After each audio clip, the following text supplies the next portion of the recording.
누가복음 5장 1절에서 11절의 말씀입니다.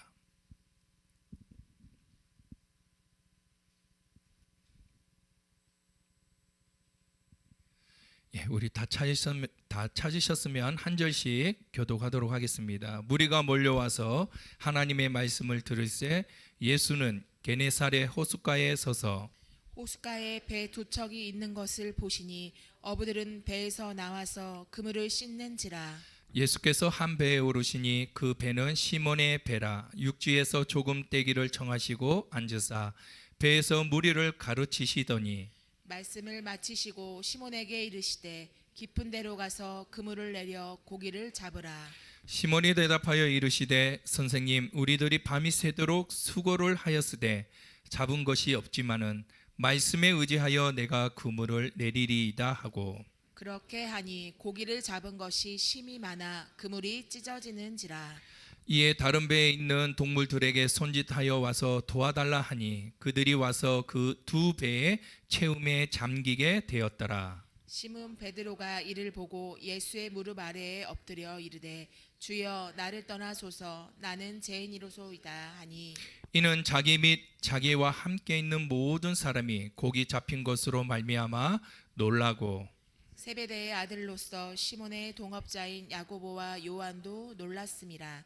예수께서 시몬에게 이르시되 무서워하지 말라. 이제 후로는 내가 사람을 치라리라 하시니. 같이 읽겠습니다. 그들이 배들을 육지에 대고 모든 것을 버려두고 예수를 따르니라. 아멘. 할렐루야. 우리 이 시간 이렇게 고백했으면 좋겠습니다. 하나님 사랑합니다. 다시 한번 더 뜨겁게 하나님 사랑합니다. 정말 사랑합니다. 아멘. 정말 사랑하십니까? 오늘 저는 본문의 말씀을 가지고 당신의 일상에 찾아오신 예수님이라는 제목으로 함께 은혜를 나누고자 합니다. 오늘 이렇게 제가 오랜만에 강단에서 한 5년 만에 설교를 하는 것 같아요. 네, 우리 주일학교 아이들하고는 간간히 하나님의 말씀을 나누고 또 수련회를 통해서 우리 성도님들도 함께 가신 분들은 수련회 교회 예배를 통해서 또 같이 함께 나눌 수 있는 시간이 있었는데 이렇게 주일 예배에 설교를 이렇게 하다 보니까 저도 떨리고 또 긴장이 되니까 제가 울산 사람이잖아요. 그러다 보니까 또 혀가 꼬이고 그러다 보니까 또 말이 빨라지고, 여러분들이 말씀을 들을 때 가끔 사투리가 나오더라도 이해를 해주시고 잘 새겨 들으시기 바랍니다. 제가 어쩔 수 없어요. 이게 혀가 울산 사람이다 보니까 좀 강할 때도 있고 혀가 꼬이다 보면은 사투리가 나와가지고 이게 뭔 말인가라고 또 고민될 수도 있지만은, 그러나 성령 하나님께서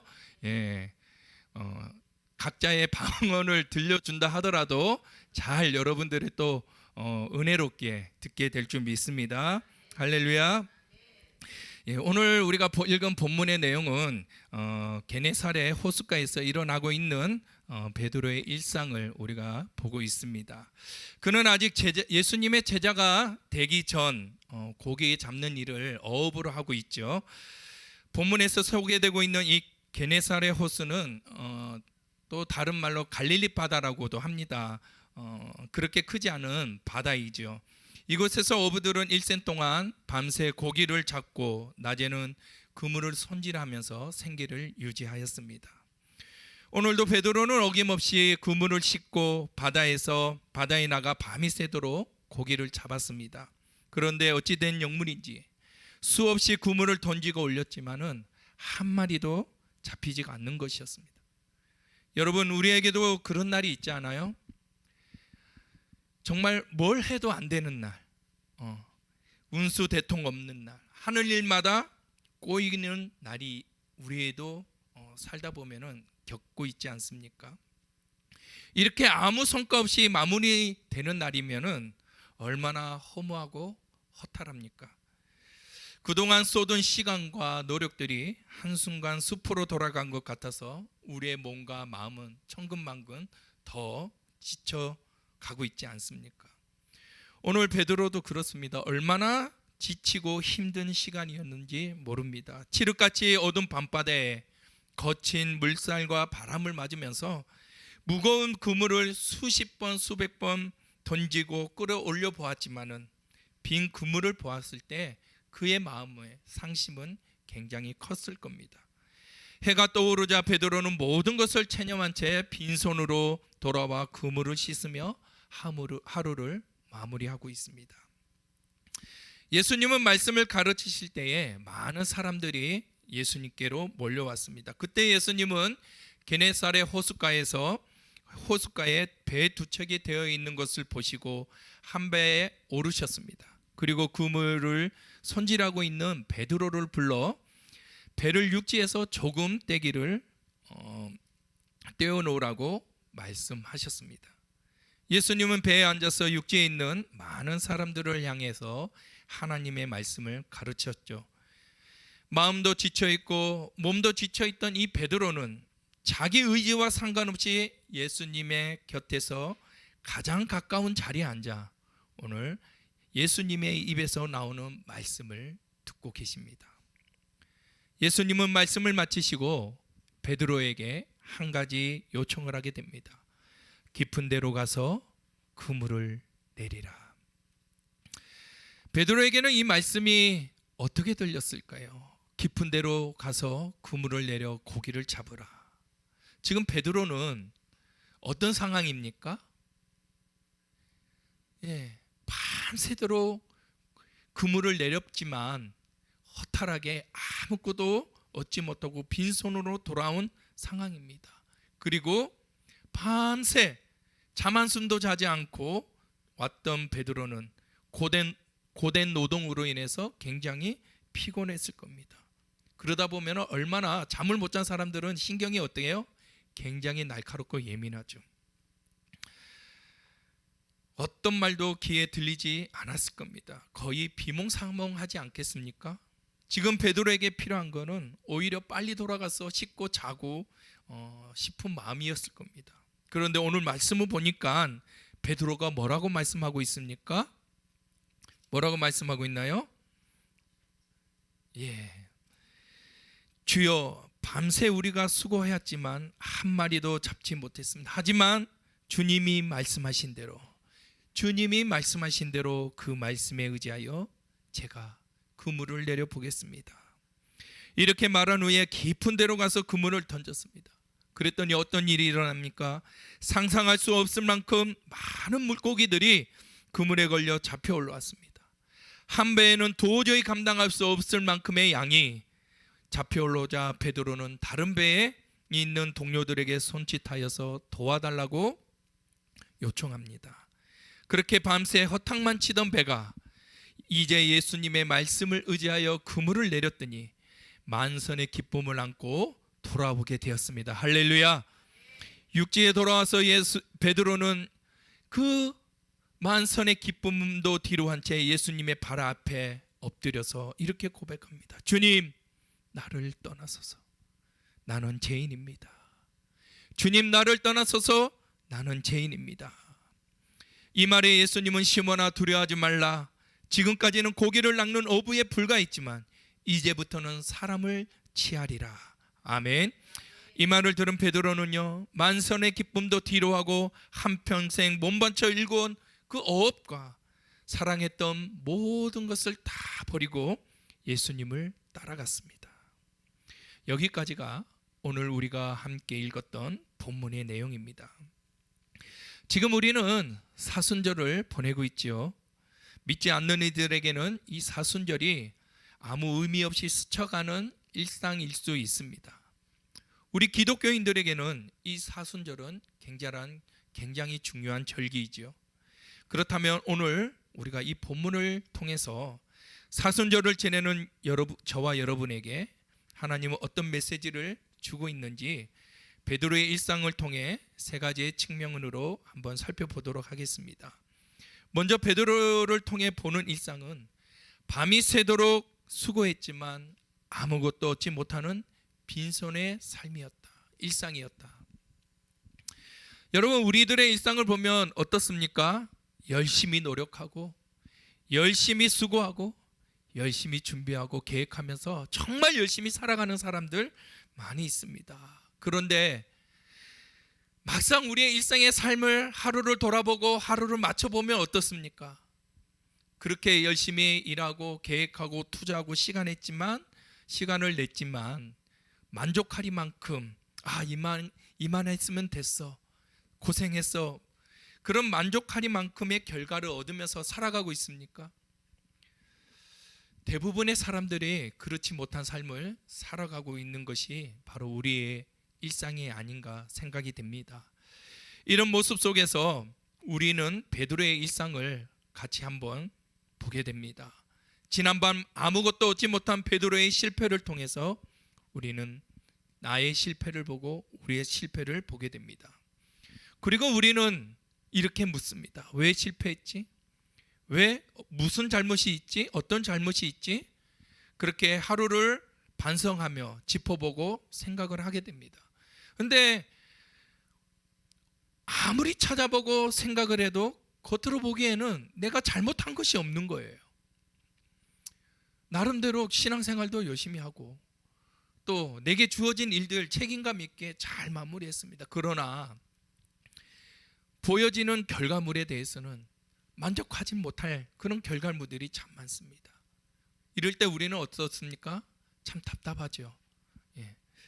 베드로도 그렇습니다. 고기 잡는 일이라면 정말 잔뼈가 굵은 사람입니다. 자신의 경험과 지식을 통해서 어디에 던지면 고기가 잘 잡히는지 정말 잘 아는 베테랑이었습니다. 그런 그가 오늘 어떤 경험을 했습니까? 실패를 맛보았습니다. 여러분 중에 아무것도 잘못한 거 없고 오히려 잘 준비했지만 또 노력했지만 투자했다고 생각했지만 실패를 맛본 사람이 있습니까? 여러분, 그럴 수 있습니다. 괜찮습니다.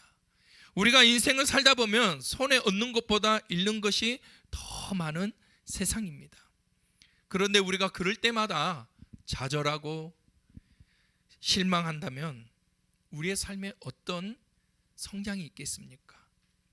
어떻게 내 자신의 삶을 성찰을 할 수 있겠습니까? 어떻게 보면은 이거는 하나의 기회가 되는 것입니다. 자기를 성찰할 수 있는 기회, 또한 자신을 성장시킬 수 있는 기회, 또 무엇보다도 하나님을 믿는 사람들에게는 하나님과의 이 관계를 다시 한번 돌아볼 수 있는, 되짚어 볼 수 있는 계기가 된다는 것입니다. 여러분, 베드로의 일상을 보면 그가 실패하고 좌절을 맛보았을 때 항상 예수님과의 영적인 이 문제가, 관계가 발견되는 것을 봅니다. 우리가 잘 알고 있는 마태복음 16장 16절에 보면은 우리 베드로의 유명한 고백을 우리가 듣고 있습니다. 무엇입니까? 주는 그리스도시요 살아계신 하나님의 아들이시니라. 굉장히 유명한 고백이지 않습니까? 그래서 우리는 가끔 기도할 때마다 이런 고백을 할 때도 있습니다. 그러나 여러분, 주는 그리스도시요 살아계신 하나님의 아들이시니라 라고 신앙 고백을 했던 베드로가 같은 본문 23절에 내려오니까요, 어떤 일이 일어납니까? 예수님께 이런 말을 듣습니다. 사단아, 내 뒤로 물러가라. 너는 나를 넘어지게 하는도다. 나를 넘어지게 하는도다. 여러분, 이런 위대한 고백을 하면서도 여전히 베드로에게는 어떤 문제가 있습니까? 하나님 일보다는 무슨 일을 더 중요시하고 있습니까? 사람의 일에 관점을 두고 있다라는 거예요. 또 예수님이 잡히시기 전 기도하기 위해 제자들과 함께 동행했습니다. 깨어 기도하라는 예수님의 말씀에 결국 베드로와 그 제자들은 심신이 약해서 어땠습니까? 함께 기도했나요? 심신이 지쳐서 이기지 못하고 잠이 들었습니다. 결국 예수님과 함께 잡히시기 전날 밤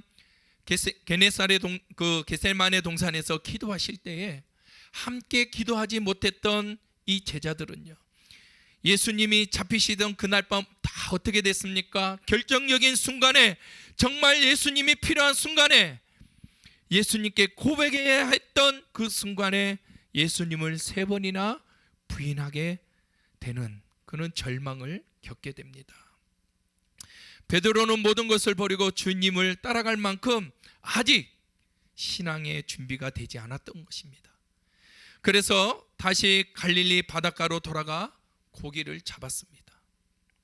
그러나 어떤 일이 벌어집니까? 요한복음 21장 3절에 보니까 다시 또 빈손으로 돌아오게 됩니다. 사랑하는 성도 여러분, 오늘 우리는 이렇게 베드로의 빈손의 일상을 보면서 다시 한번 내 자신의 신앙을, 내 자신의 모습을, 나의 자신의 일상을 점검해 볼 수 있기를 바랍니다.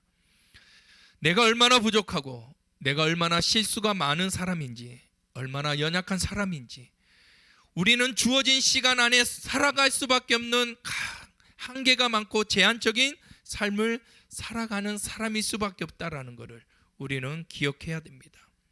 뿐만 아니라 내가 보고 배우고 경험한 것 이상의 것은 생각할 수 없는 그런 지극히 제한적인 인간이라는 것을 우리는 깨달았으면 합니다. 그래야 우리가 겸손해질 수 있고요, 그래야 우리는 자기 부정의 삶을 살아갈 수 있습니다. 그래야 비로소 우리는 자기 부인의 삶을 살아낼 수 있습니다. 그렇게 살아가는 자에게 오늘 우리 예수님은 찾아오시는 줄 믿습니다. 아멘. 두 번째, 베드로의 일상에서 찾아오신 예수님은 차고 넘치는 축복을 주셨다는 사실입니다. 할렐루야. 우리 6절 7절 읽어보겠습니다. 시작. 그렇게 하니 고기를 잡은 것이 심이 많아 그물이 찢어지는지라. 이에 다른 배에 있는 동무들에게 손짓하여 와서 도와달라 하니 그들이 와서 2배 채움에 잠기게 되었더라. 아멘. 예수님께서 베드로에게 깊은 데로 가서 그물을 내려 고기를 잡으라고 이 하신 말씀은 어떻게 보면 베드로 입장에서는요, 굉장히 순종하기 어려운 상황입니다. 왜 그렇습니까? 베드로는 30년 이상 어떻게 보면은 이 바다에 뼈를 묻고 살아왔던 굉장히 베테랑입니다. 그렇기 때문에 지금 이 종호에 예수님께서 깊은 데로 가서 그물을 내리라는 이 말은 지금까지 내가 경험해온 그 어부의 삶을 토대로 보았을 때는요, 맞지가 않는 거예요. 모순되는 이야기입니다. 여러분, 어떤 사람들은 그렇게 생각할 수 있습니다. 뭐 어차피 그게 어려운 순종인가, 강에 배를 띄운 상황이고 바다에 나와 있으니 조금만 더 나가서 그물을 내리는 일이 뭐가 그리 어렵지? 라고 생각할 수 있습니다. 하지만 당시 갈릴리 바다의 어업은 주로 밤에 이루어졌습니다. 그리고 낮에는 그물을 싣고 재정비하는, 그래서 또 다시 밤에 어업을 하기 위해서 찢어진 그물을 메우고 그렇게 정비하는 시간을 가졌습니다. 뿐만 아니라 제대로 정비되지 않는 그물을 가지고 배를 띄어 바닷가에 나와 있는 상황이라, 그러니까 그물의 기능이 완벽하게 재기능을 할 수 없는 상황인 거죠. 그 상황에서 그물을 내려 고기를 잡는 일은 굉장히 어려운 일일 수 있습니다. 또한 깊은 데로 가서 그물을 던지는 이 말씀 또한 베드로에게 경험적으로나 지식적으로나 이해할 수 없습니다. 그들의 어업은 깊은, 수심이 깊은 바다가 아니라 가슴 정도의 깊이에서 고기를 잡았습니다. 이 그물의 길이가 약 한 90m에서 폭이 2.5m 정도, 25m 정도 된다고 합니다. 그렇기 때문에 그 그물이 바닥을 쓸고 갈 수 있는 그 깊이의 정도까지만 가서 어업을 하는데, 그럼에도 불구하고 베드로는 지금까지 자신이 경험한 모든 경험을 뒤로하고 상식을 뛰어넘은 말씀에 의지하여 그물을 내리는 순종을 하게 됩니다. 할렐루야. 5절 시몬이 대답하여 이르되 선생님, 우리들이 밤이 새도록 수고하였으되 잡은 것이 없지만은 말씀에 의지하여, 무엇에 의지하여? 말씀에 의지하여 내가 그물을 내리리이다. 여기서 말씀에 의지하여라는 말씀은 오늘 본문의 1절에 보니까 하나님의 말씀을 들을세, 이 말씀이라는 단어와 또한 4절에 보니까 그 예수님께서 많은 무리들에게 말씀을 마치시고, 자, 이 순종의 결과는 바로 많은 무리들을 향하여서 예수님이 선포되어지는 그 말씀이 이 순종의 결과를 가져왔다라는 것을 우리는 볼 수 있습니다. 그렇습니다. 베드로의 이 결단은요, 말씀에 의지한 믿음의 결단이었습니다. 그냥 감정에 치우친 결단이 아니었어요. 어느 순간 마음이 뜨거워져서 그냥 기복적으로 내가 헌신한 것이 아니라 말씀에 입각하여서 결단했고, 말씀에 입각해서 순종의 결단을 했다는 사실입니다. 그래서 그물을 던졌을 때에 어떤 일이 일어납니까? 2배가 가득 차게 되는 축복을 경험하게 되었습니다. 믿습니까? 믿습니까? 할렐루야. 바로 여기에 중요한 메시지가 있는 거죠. 믿음은 계산하는 것이 아닙니다. 믿음은 재는 것이 아닙니다. 믿음은 생각할 수 없는, 우리가 생각할 수 없는 일에 복종하는 것입니다. 할렐루야. 사랑하는 성도 여러분, 베드로 일상에서 2배가 가득한 만선의 이 축복이 오늘 저와 여러분들의 일상에도 있기를 간절히 축복합니다. 말씀을 믿고 순종하며 따랐더니 할렐루야, 하나님께서 2배 가득히 채워주는 축복이 있었다라는 아주 멋지고 값진 삶이 저와 여러분들의 일상에 있기를 주님의 이름으로 간절히 축복합니다. 우리 하나님께서 자녀들에게 바라는 것은 가난이 아닙니다. 여러분, 성경에 어디를 봐도 가난을 축복으로 주셨다는 말씀이 있나요? 없습니다. 요한 3서 1장 2절에 보니까 사랑하는 자여, 내 영혼이 잘된 같이 네가 범사에 잘되고 강건하기를 내가 간구하노라. 할렐루야. 하는 일마다 모든 것이 현통하고 잘 되는 것이 하나님도 원하는 삶인 줄 믿습니다. 그래서 하나님은 자녀들이 잘 살기를 원합니다. 축복받기를 원하시고 계시는 줄 믿습니다. 성공하기를 원하십니다. 아멘이십니까? 그래서 잠언 11장 10절에 의인이 형통하면 성읍이 즐거워하고 악인이 패망하면 기뻐 외치느니라. 할렐루야. 여러분, 하나님의 심정을 알 수 있습니까? 의인이 형통하는 것을 하나님이 기뻐하십니다. 왜?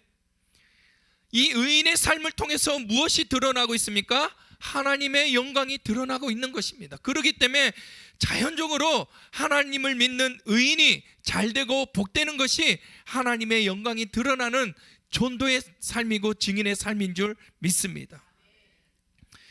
그럼에도 불구하고 왜 우리는 그런 형통함을 누리지 못하고 있습니까? 왜 성공을 누리지 못하고 있습니까? 우리는 점검해 보아야 됩니다. 하나님은 하나님의 자녀들이 형통하기를 원하는 도가 있지만은 하나님의 자녀들이 그런 삶을 누리지 못하는 것은 오늘 베드로가 보여준 바로 믿음의 순종, 믿음의 결단, 이 신앙이 없기 때문입니다. 우리는 신앙생활하면서 얼마나 계산하는지 모릅니다. 얼마나 타협하면서 신앙생활 하는지 모릅니다. 이 정도면 하나님이 인정해 주시겠지. 주일 예배만 잘 지키면 그래도 하나님의 자녀로서 문제가 없어. 이 정도 기도하면은 하나님께서도 감동했을 거야. 우리는 우리 스스로가 기준을 삼고 기준을 정하고 우리의 신앙의 한계를 정하고 있습니다. 그러다 보니까는 우리의 헌신도 굉장히 제한적일 수도 있어요. 우리가 하나님 앞에 예배 드리는 것도 굉장히 제한적으로 드리고 있지는 않습니까? 하나님 앞에 온전한 시간을 드리지는 못하는 우리의 신앙, 예배 시간보다, 기도하는 시간보다, 우리가 말씀을 읽고 묵상하며 순종하는 시간보다 지금 내 눈앞에 보이는 일들을 보니, 하나님 앞에 말씀을 듣고 성경 읽고 이런 것들을 보니 시대적으로 너무 착오가 많은 거예요. 너무 과학적 모순이 너무 많은 거예요. 자기 이성적 판단을 보아도 모순이 된다는 겁니다. 그러다 보니까 내 목숨을 다해 생명을 다해 다 바쳐서 뭐 하지는 못하는 거예요? 순종하지 못하는, 결단하지 못하는 거예요. 그래서 우리는 여기까지 예배 드리는 것까지, 주일 예배를 드리는 것까지 그렇게 자신의 신앙의 믿음의 한계를 긋고 있는 겁니다. 그래서 어떻게 보면은 교회에서 하라는 대로 다 신앙생활하면은 목사님, 지금 같은 세상에서는 그렇게 살아갈 수 없습니다.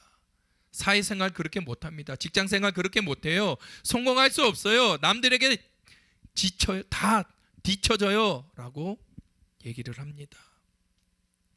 정말 그럴까요?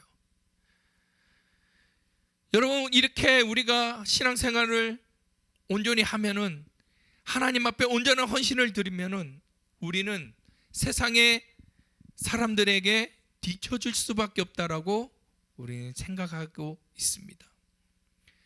그래서 입으로는 아멘 하지만, 이 자리에서 말씀을 듣고 아멘 아멘 하지만 집에서는 노멘이 되고, 학교에 가면 노멘이 되고, 직장에 가면 노멘이 되는 거예요.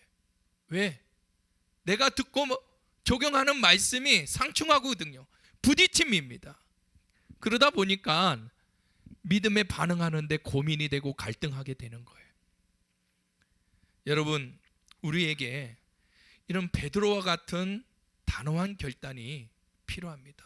어떻게 보면 죽으면 죽으리라는 이 에스더가 결단했던 그 믿음의 결단이 오늘도 우리에게 요구되고 있다라는 사실입니다. 순종이 있어야 됩니다. 결단이 있어야 됩니다. 이런 각오 없이는 절대로 우리는 살아낼 수 없다라는 겁니다. 우리는 잘 알고 있지 않아요? 믿음의 시대를 살아왔던 과거의 우리의 믿음의 선배들을 보면 어땠습니까? 어떻게 보면은 지금 그때가 우리가 예수님을 믿을 때보다 더 어려운 환경에 있었습니다. 드러내놓고 믿음의 신앙생활을 할 수 없는 환경들을 살아왔던 믿음의 선배들이 있었습니다. 그런 사람들을 보면 어떻습니까? 타협했나요? 적정선에서 신앙을 지키며 살아왔습니까? 아니요. 정말 죽으면 죽으리라는 정말 그 신앙으로, 이사각고의 신앙으로 믿음을 지켰고 신앙을 지켰기 때문에 지금 우리가 이렇게 편안하게 예배를 드릴 수 있고 주일 예배 교회에 나와서 하나님을 찬양할 수 있는 것이 아니겠습니까? 여러분, 이 믿음의 선배들이 어떤 환경이나 말이나 억압이나 위기 속에서도 절대로 흔들리지 않았던 이 믿음을 오늘 저와 여러분에게도 있기를 간절히 축원드립니다. 사랑하는 소령도 여러분, 여러분의 일상에 이렇게 두 배가 가득 차는 만선의 축복을 받기 위해서는 이런 각오를 우리는 가져야 되는 줄 믿습니다. 어떠한 환경에 처한다 할지라도 우리는 이렇게 고백하겠습니다.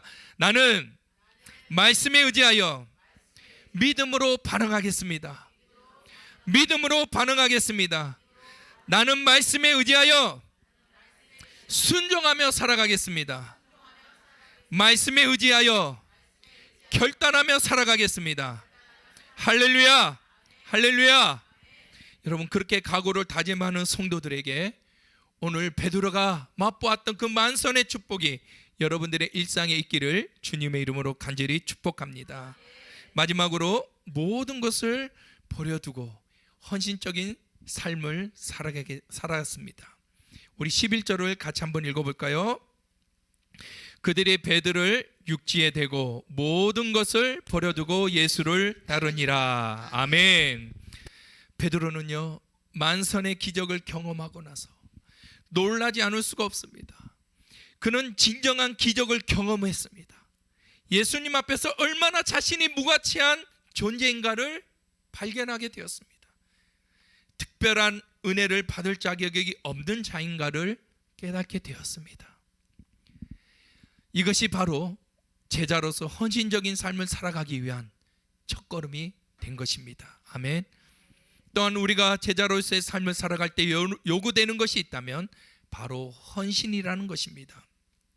11절의 본문을 보니까 모든 것을 버려두고 라고 했습니다. 베드로는 예수님을 따르기에 앞서 자신이 가지고 있던, 자신이 취하고 있던 그 모든 것, 사랑했던 모든 것들을 버려두고 쫓았다라는 겁니다. 우리가 이 본문을 적용할 때 너무 문자적으로 해석하게 되면 잘못된 적용이 되고 오해가 될 수 있습니다. 왜?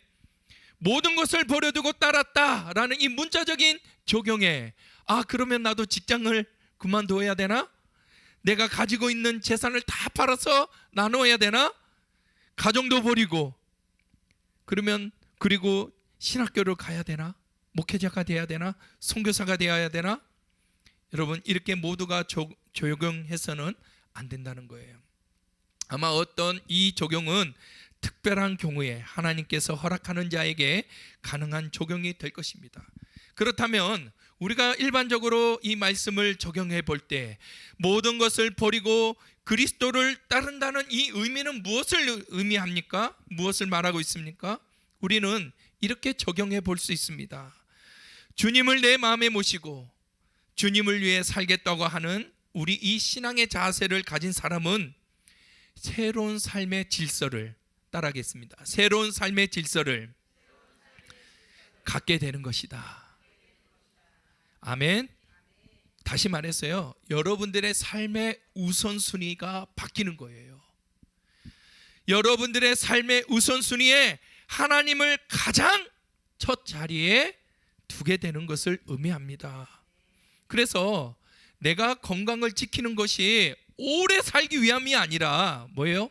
하나님을 위해서 더 헌신하기 위해서, 주님을 위해서 내 건강을 지키는 것이요, 건강을 드리는 것이요, 오직 주님을 위해서 내가 열심히 공부하고 내가 열심히 스펙을 쌓는 것도 내 성공을 위해서가 아니라 누구를 위해서요? 주님을 위해서, 하나님의 나라를 위해서, 복음을 위해서 이렇게 공부도 열심히 하는 겁니다.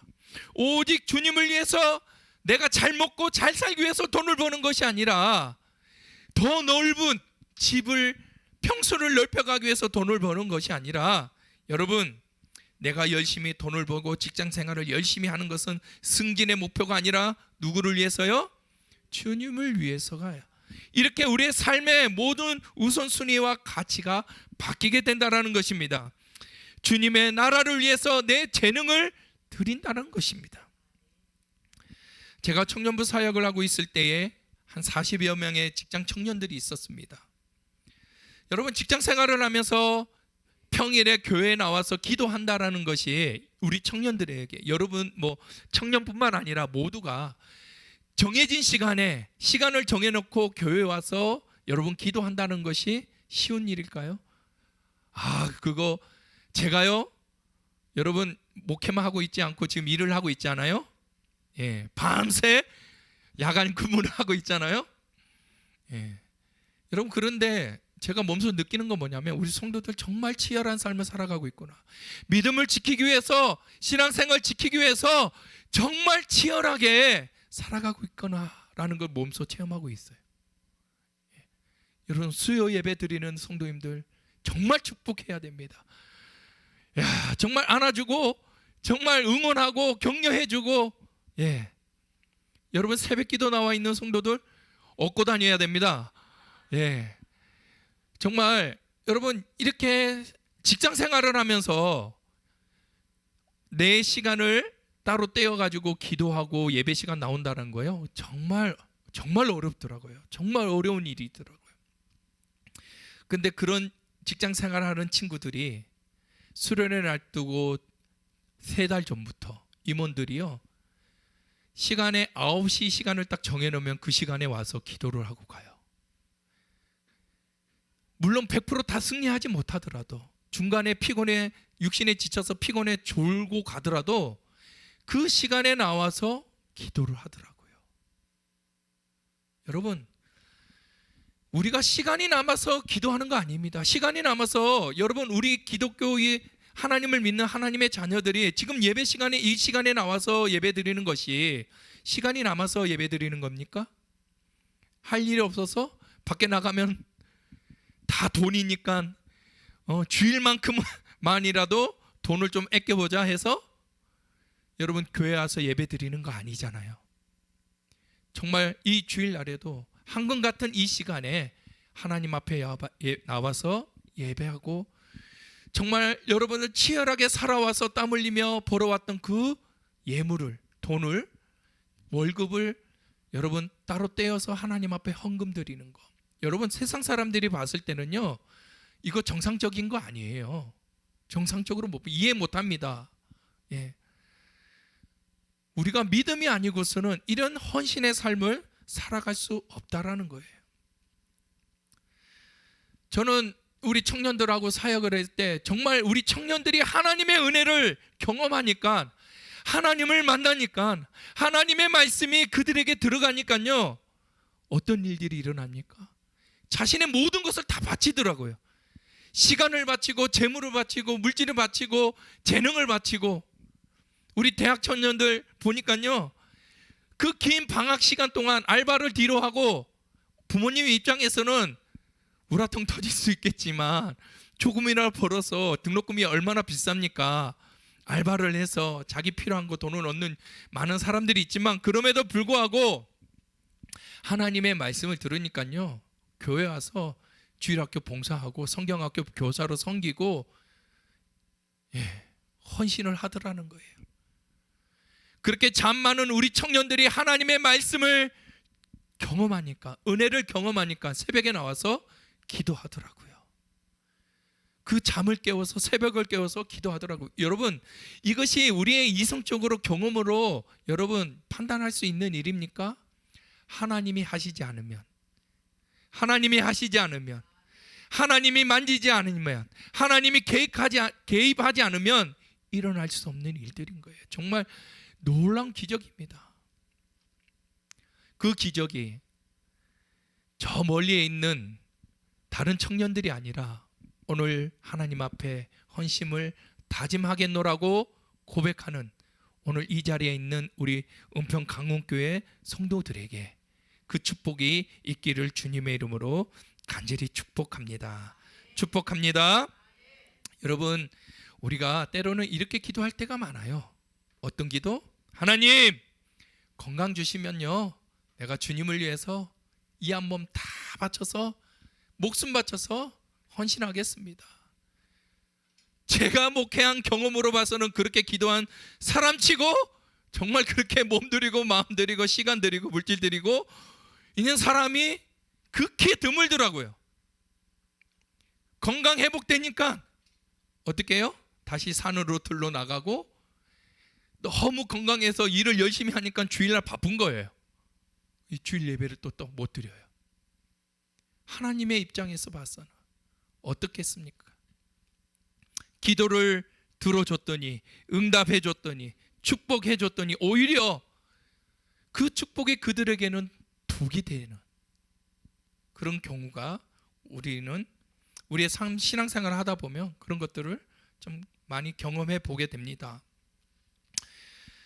그래서 우리는 얼마나 하나님께 이렇게 많은 조건을 걸고 기도를 합니까? 그런데 이제 그 기도를 들어주신 복 때문에 우리의 신앙이, 하나님과의 관계가 소홀해지고 있지 않은지 우리의 자신을 한번 돌아봤으면 좋겠습니다. 우리의 인생은 움켜쥐며 살아가는 인생이 아니라, 우리의 헌신적인 이 삶은 주님을 위해서 과감하게 내놓을 수 있는 인생이 되어야 하는 줄 믿습니다. 주가 쓰시겠다고 하실 때 언제든지 주님을 위해서 내놓을 수 있는 준비가 되어 있다면 여러분들에게 이런 만선의 축복이 있게 되는 줄 믿습니다. 여러분의 헌신의 삶이 나만 누리는 삶이 아니라 동료를 불러서 함께 채워가는 그 기쁨이 배가 되는 줄 믿습니다. 그런 모든 삶을 살아갈 수 있는 저와 여러분들이 될 수 있기를 주의 이름으로 간절히 축복합니다. 시간 우리 함께 찬양하면서 우리 기도했으면 좋겠습니다.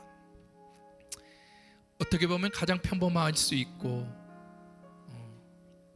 평범할 수 있는 나의 일상에 우리 주님은 조용히 다가오십니다. 이 찬양의 가사처럼 빛이 없어도, 음성이 없어도 똑똑히 보여주시고 들려주시는 분이십니다. 그런데 우리가 살아오는 너무 많은 정보 때문에 하나님이 보여주시는 그 음성을 듣지 못하고 그 주님을 못 만나고 있지는 않습니까? 그래서 하나님은 우리 인생에 고난을 허락하시고 빈손을 허락하십니다. 그때 우리는 주님을 보게 됩니다. 주님을 만나게 됩니다. 오늘 우리 이 찬양으로 함께 고백했으면 좋겠습니다.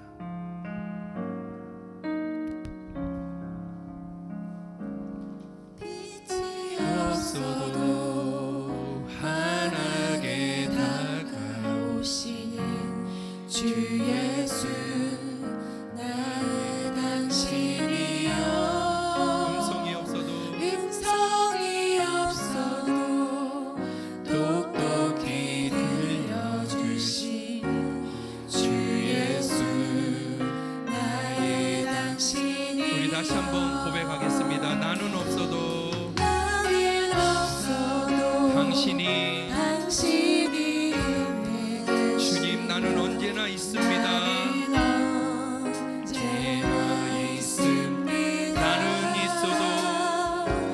나는 있어도 주님이 곁에 없으면 나는 언제나 없으니 우리 이렇게 고백하겠습니다. 당신이 있으므로 나도 있고 당신의 노래가 오늘도 나를 부를 수 있어요 주여 모처럼 정리하는 나의 생활이 아니요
공허한 내 마음을 만져주시는 마음으로 여러분의 가슴에 주님이 손이 함께 포개어져서 여러분의 마음을 만지시는 줄 믿습니다. 그렇게 고백했으면 좋겠습니다. 나의 인생은 빈손입니다. 빈손으로 왔다 빈손으로 돌아가는 인생, 무엇을 자꾸자꾸 그렇게 하나님, 이 인생 하나님 뼈 빠지도록 하나님 목숨 걸고 살아가고 있습니다. 하나님, 나는 무엇을 위해 목숨 걸어가고 있습니까? 그러나 처절하게 맛보는 나의 인생 속에 실패와 좌절, 허무와 허탈, 이것이 나의 인생임을 우리가 고백하면서 주님, 평범한 나의 일상에 우리 주님은 찾아오십니다. 실패와 좌절 속에 있는 자들에게 우리 주님은 찾아오십니다. 그 주님은 위로해 주시고 사랑해 주십니다. 우리 일상에 우리 주님이 찾아오시면 이제 빈손이 아니라 가득 차고도 넘치는 일상으로 채워지게 됩니다. 그 인생의 삶에 이제는 더 많은 삶을 주님을 위해서 나눌 수 있고 베풀 수 있는 헌신적인 삶을 살아가게 되는 줄 믿습니다. 이 시간 우리 주여 한번 부르시면서 말씀 기억하며 우리 간절히 기도하며 나가도록 하겠습니다. 주여